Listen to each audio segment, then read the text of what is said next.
প্রাচীরের কথা আমরা সবাই জানি, কিন্তু আপনি কি জানেন অস্ট্রেলিয়ার বিশাল মরুভূমির বুক চিরে চলে গেছে এমন এক অন্তহীন বেড়া যা দৈর্ঘ্যের দিক থেকে অনেক দেশের সীমান্তকেও হার মানায়?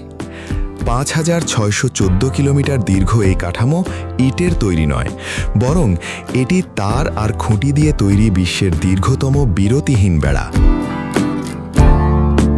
ইতিহাসে এটি পরিচিত ডগ ফেন্স বা ডিঙ্গো ফেন্স নামে। আজ আমরা জানব মানুষের তৈরি এই অবিশ্বাস্য এবং বিতর্কিত প্রাচীরের গল্পটা শুরু হয় ১৯ শতকের শেষ দিকে। অস্ট্রেলিয়ার অর্থনীতি তখন মূলত ভেড়া পালন আর পশম শিল্পের ওপর নির্ভরশীল ছিল, কিন্তু এক চতুর শিকারী তাদের শান্তিতে থাকতে দিচ্ছিল না। সেটি হলো ডিঙ্গো বা অস্ট্রেলিয়ার বুনো কুকুর। রাতের অন্ধকারে ডিঙ্গোরা দলে দলে খামারে হানা দিত এবং শত শত ভেড়া মেরে ফেলত। খামারিদের মাথায় হাত। এই সংকট থেকে বাঁচতে ঊনবিংশ শতাব্দীর ৮০-র দশকে বিচ্ছিন্নভাবে বেড়া দেওয়া শুরু হয়। পরবর্তী সময়ে ১৯৪৬ সালে সরকারিভাবে আইন পাশ করে কয়েক হাজার মাইল লম্বা এই বেড়াটিকে পূর্ণতা দেওয়া হয়। এই বেড়া কতটা বিশাল তা একবার কল্পনা করুন। এটি অস্ট্রেলিয়ার কুইন্সল্যান্ডের জিম্বু থেকে শুরু হয়ে দক্ষিণ অস্ট্রেলিয়ার নালাবর সমভূমি পর্যন্ত বিস্তৃত। এর দৈর্ঘ্য প্রায় ৫,৬১৪ কিলোমিটার। আপনি যদি লন্ডন থেকে নিউ ইয়র্ক পর্যন্ত একটি সোজা লাইন টানেন, এই বেড়াটি তার চেয়েও দীর্ঘ। প্রায় ৬ ফুট উঁচু এই তারের প্রাচীরটি এমনভাবে তৈরি করা হয়েছে যেন কোনো ডিঙ্গো এটি লাফিয়ে পার হতে না পারে।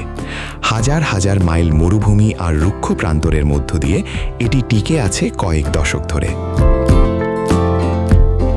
তবে এই বেড়া কি শুধুই সমাধান নিয়ে এসেছে? মুদ্রার উল্টো পিঠও আছে। ডগ ফেন্সের দক্ষিণ পাশে ডিঙ্গো না থাকায় ভেড়াগুলো নিরাপদ ঠিকই, কিন্তু সেখানে প্রকৃতি তার ভারসাম্য হারিয়েছে। ডিঙ্গো হলো ইকোসিস্টেমের অ্যাপেক্স প্রিডেটর বা প্রধান শিকারী। তারা না থাকায় ওই এলাকায় ক্যাঙ্গারু আর খরগোশের সংখ্যা অস্বাভাবিকভাবে বেড়ে গেছে। ফলাফল, এই অতিরিক্ত প্রাণীগুলো সব ঘাস খেয়ে সাবার করে দিচ্ছে, যা চারণভূমিকে ধীরে ধীরে মরুভূমিতে পরিণত করছে।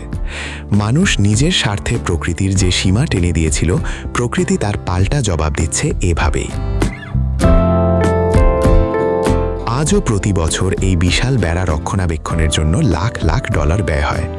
বুনো উট বা মরুভূমির ধূলিঝড়ে প্রায়ই বেড়া ক্ষতিগ্রস্ত হয়, তাই প্রতিনিয়ত চলে টহল আর মেরামত।